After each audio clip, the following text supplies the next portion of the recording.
Olá, expansivo, determinado e dono de uma alegria contagiante, o meu entrevistado de hoje é um queridão.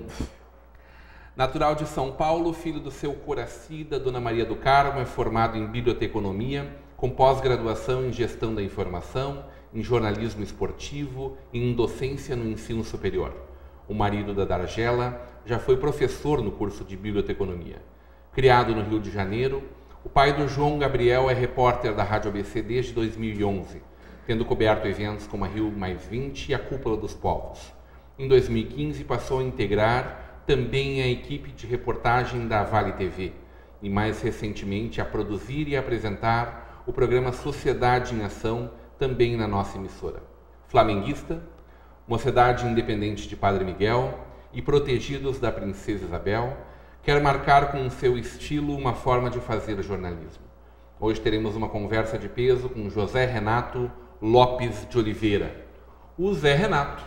Seja muito bem-vindo, Zé Renato. Eu mesmo. Para uma conversa de... Tu sabe por que é conversa de peso, né?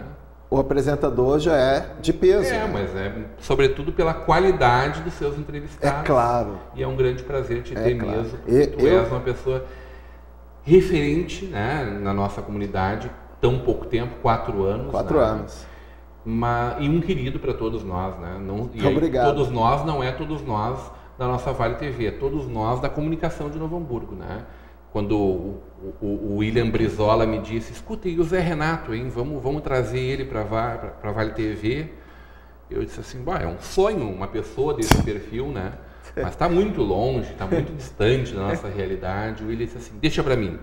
E aí está aí o Zé Renato hoje fazendo esse trabalho, encantando, né? Envolvendo gente, mostrando a sua cara e o seu trabalho. Parabéns desde já. Obrigado. Por tudo que tu desenvolve, pela forma como tu desenvolve. E eu quero dar essa referenda em público mesmo, porque eu acho que é aí que a gente pode contar para todo mundo, com quem a gente convive, que não é só aquele cara alegre que as pessoas veem na rua. Não, no dia a dia ele chega aqui gritando, cantando, fazendo e acontecendo. Tô bem, hein, telespectador? O patrão não é verdade. Tu tá bem mesmo. Tá bem mesmo. Zé, paulistano? Paulistano. Nascido da capital paulistano. Mas só nasceu, porque o jeito é carioca. É, total. 13 anos da minha vida na capital São Paulo. Ah, tu ficaste ali até os 13. Até os 13 anos. Mas já ia bastante ao Rio de Janeiro visitar a avó. Avó, paterno, a minha avó, a falecida avó, ela morava no Rio de Janeiro. Meu pai, antigo funcionário do Banco Nacional da Habitação, extinto pelo governo Funaro, governo Sarney, ministro Funaro, ele... Famoso BNH. BNH. Depois passou para a Caixa, né? A Caixa incorporou. Aí eu vivia Rio São Paulo. É perto, né? De carro, 5 horas, pela rodovia Presidente Dutra. Passou alguma vez, afundou alguma vez aquela estrada? Andei muito naquela estrada ali. E aí, dos 13 anos em diante, foi o Rio de Janeiro? Eu fui para o Rio. Fui morar no Rio de Janeiro e lá cresci, na cidade de Niterói. Meus pais moram até hoje em Niterói. Cidade de Sorriso. Cidade ao lado da região metropolitana do Rio de Janeiro, conhecida muito pela ponte, né? A Ponte Rio-Niterói. Ali tu afundou mesmo, é isso. Porque tu vivia ali, mas vivia muito a realidade do Rio de Janeiro. Muito, né? A realidade carioca é uma realidade... As pessoas gostam muito de ir ao Rio de Janeiro. Eu falo, eu venho de lá, mas como é que você veio parar em Novo Hamburgo, né? Você fez o caminho contrário, que muitas pessoas querem morar no grande Rio de Janeiro. Eu falo, repito, só passei. Cidade grande para mim. É bonito para turista. Para turista, né? É. O dia a dia, você ficar mais de 1 hora em congestionamento para chegar no trabalho, para voltar do trabalho. Eu acho que nós temos, todos nós temos que procurar qualidade de vida. Também. Isso tu encontrou aqui no Sul? Sim. Cidade de Novo Hamburgo, algumas pessoas reclamam, né? Eu amo Novo Hamburgo. Eu amo Novo Hamburgo, Vale dos Sinos. Para quem viveu anos em São Paulo e Rio de Janeiro, aqui para mim é o paraíso. Como é que tu te achou lá no Rio de Janeiro no começo da tua caminhada? Olha, Rio de Janeiro e São Paulo são cidades do lado, mas são muito diferentes, né? O carioca é totalmente diferente do paulistano, até entre aspas uma rixa, né? Entre São Paulo e Rio de Janeiro. Eu cheguei com o meu jeito, criança, muito sacaneado, né? Por ser paulistano, né? E aos poucos, o meu jeito de ser, eu fui conquistando. Não chegou a pegar aquela dureza do paulistano? Não cheguei. Até porque minha mãe é carioca, né? E meu pai é capixaba. Opa. Então eu só nasci em São Paulo. Minha vida cigana, eu acho que até o final da minha vida eu devo morar no Acre ou Roraima. Pessoal te espera por lá. Mas São Paulo, Rio Grande do Sul, eu acho que de repente eu vou lá pro norte, nordeste do país. Mas o negócio é ficar dentro do Brasil, é isso, pelo que tu falou? É ficar dentro do Brasil, né? Nosso país. Ficar Acho que passear, também. só passeio no exterior e volta, a gente volta e... Aqui é a nossa terra, né? É tudo de bom isso é aqui, nossa né? nação. É muita fartura, aqui é nós muita temos coisa que boa. correr atrás da sombra, né? O pessoal fala, eu quero correr atrás do sol. Não, eu quero a sombra. Não é um lugar ao sol. O sol esquenta, não, eu quero um lugar sombra. O sol esquenta, né? Demais, né? Agora a sombra, água gelada, água de coco. Biblioteconomia, Zé. Sim. Que escolha foi essa, hein? Primeira profissão, gosto muito de ler. Eu sou fã dos biblioteconomistas, tudo certo. Não conhecia essa profissão até que chegou no Colégio 25 de Julho formado em biblioteconomia para cuidar da nossa biblioteca, né? Aí eu fui entender um pouquinho do que era aquilo. Tem um curso famoso aqui na URGS, né? De biblioteconomia, sim. né? As referências do país. Distinto, né? É. Por que essa opção naquele momento? Gosto pela leitura. Era a convicção mesmo? Gosto pela leitura. Sempre gostei de ler muito, né? Agora, sendo profissional da comunicação, eu leio mais ainda, né? Acompanho mais ainda reportagens e o que acontece no Brasil e no mundo. E eu resolvi apostar nessa profissão, porque a maioria vai para as profissões mais conhecidas, né? Médico, advogado, contador, administrador e outras tantas. E quando eu comecei a pensar, o que eu vou fazer na vida, né? Joguei futebol também, isso eu não contei aí no release. Joguei no Juvenil do Vasco.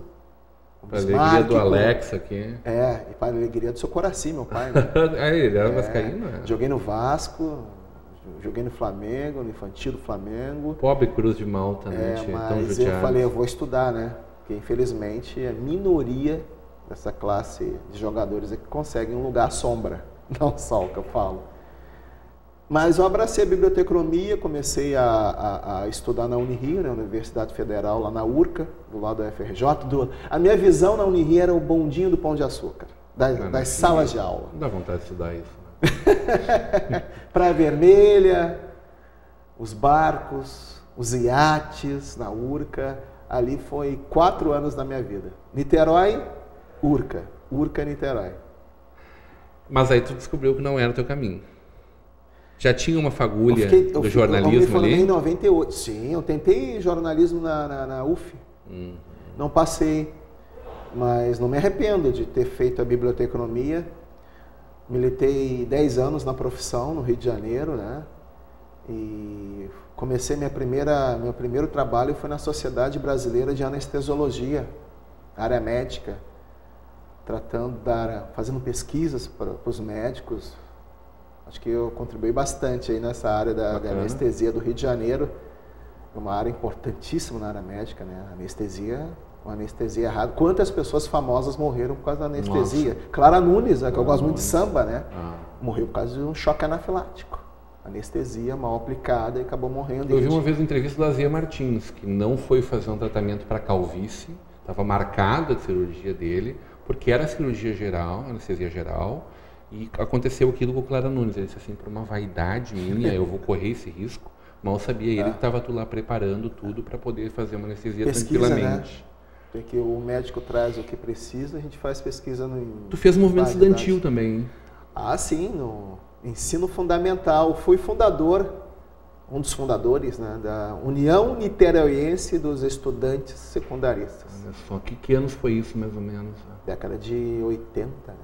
Final dos anos 80? Final dos anos 80. Final dos anos 80, início dos anos 90. Abertura. Fora Collor. Participou do Fora Collor. Lideramos. Próximo do Lindbergh Farias ali. Sim, Conviveu não, com ele naquele não momento? Fui na área política. Tenho colegas, Lindenberg, claro, o atual prefeito de Niterói, Rodrigo Neves, é meu amigo daquela época de militância, mas eu resolvi estudar. Por que a militância política? Tu tem engajamento político não partidário, não partidário, muito claro, né? Não partidário. Mas tu é um cara muito esclarecido e questionador, né? Provocador e questionador. É, né? Eu acho que todos nós deveríamos fazer política. Ou melhor, nós fazemos política. No trabalho, com o vizinho. O brasileiro deveria ter mais noção da política. Te incomoda essa coisa de reclamar por reclamar, de ir pro Facebook, desabafar e pronto, e achar que está tudo resolvido? É um direito democrático, mas eu acho que deveria sair do Facebook. É pouco. E não só ir à rua, né? Acho que Também é pouco só ir à rua. É bom ir à porque rua, mas é pouco. Não adianta você protestar e no dia seguinte praticar de várias formas corrupção, né? Tamo junto. O que acontece é isso, né?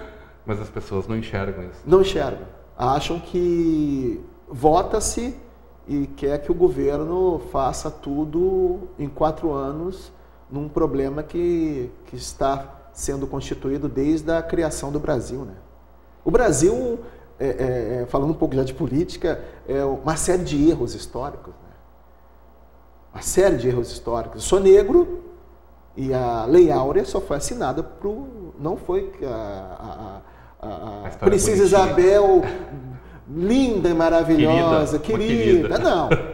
Foi claro, os abolicionistas ajudaram muito, era pressão, né? Joaquim Nabuco, tantos outros abolicionistas ajudaram, pressionaram, mas se não fosse a Inglaterra com a sua revolução industrial modificando o mercado de trabalho mundial, eu tenho certeza que se bobear, a Lei Áurea não ia ser assinada durante um bom tempo. O Brasil foi o último país do mundo, O Brasil tem né? uma dívida com os negros? Tem. Se discute pouco isso, eu acho, porque se fala, não, mas nós não somos racistas, nós não isso, nós não aquilo. O Brasil não continua sendo um país racista. Tu sofre isso? Já sofreu mais, imagino? Eu sou tão descolado com o racismo que passa por isso. Se aconteceu, olho de lado, Releva. relevo. E eu acho que todos nós somos humanos, né? E os erros históricos são... Mas quem apanha dói, né? Para quem apanha, quem sofre a dor, né? O negro é muito discriminado todo dia, né? Tu gosta de cotas? Todo dia. Tem que se fazer, mas tem que ser uma política contínua. Não adianta só fazer cotas e não ter um ensino básico de qualidade, não ter um ensino fundamental de qualidade. Aí você cria ilhas dentro de uma sala de aula com as cotas, né? Preconceitos. Até que realmente vire tudo uma coisa só, como... mas tem que ter uma política contínua, né? Não adianta só criar cota. Perfeito. E colocar aquele negro, aquele índio, aquele pardo, ou seja o que for, totalmente desnivelado dentro de uma sala de aula universitária com os outros estudantes que tiveram a oportunidade de passar por pré-vestibular de qualidade. Indo para o outro lado, e o Flamengo, gente? O Flamengo é uma paixão. Teu pai não ficou magoado contigo? Meu pai é muito democrático, né? Seu Coraci, ele é sócio do Vasco até hoje, né? Tenho até com pena dele, porque o Vasco nessa situação, infelizmente, deve cair no Campeonato Brasileiro. Mas o Flamengo, graças a meu primo Zé Luiz, filho da minha tia, irmã dele, do meu pai. Eu vinha de São Paulo e ele me levava no Maracanã para ver Zico jogar, né? Aí fica difícil. Aí fica difícil, né? E ele tentava. Júnior, meu pai tentava levar eu no Maracanã para ver o Vasco de Roberto Dinamite. Só que o Vasco de Roberto Dinamite na década de 80 não foi igual ao Flamengo de Zico. Né? E era o Roberto Dinamite mais um outro, né? Ali foi fenomenal, né? Eu tive o prazer já de uma vez entrevistar o Zico, figura fantástica. Parece um baita caráter, né? Um ídolo, e simples, atencioso com todos. Não pergunta, porque tem jogador que pergunta, você é de que órgão de imprensa? Né? Eu sou desse órgão. Falamos outra hora. E ele não. Vamos falar de alegrias e tristezas, isso logo depois do nosso intervalo, hoje numa conversa de peso com Zé Renato.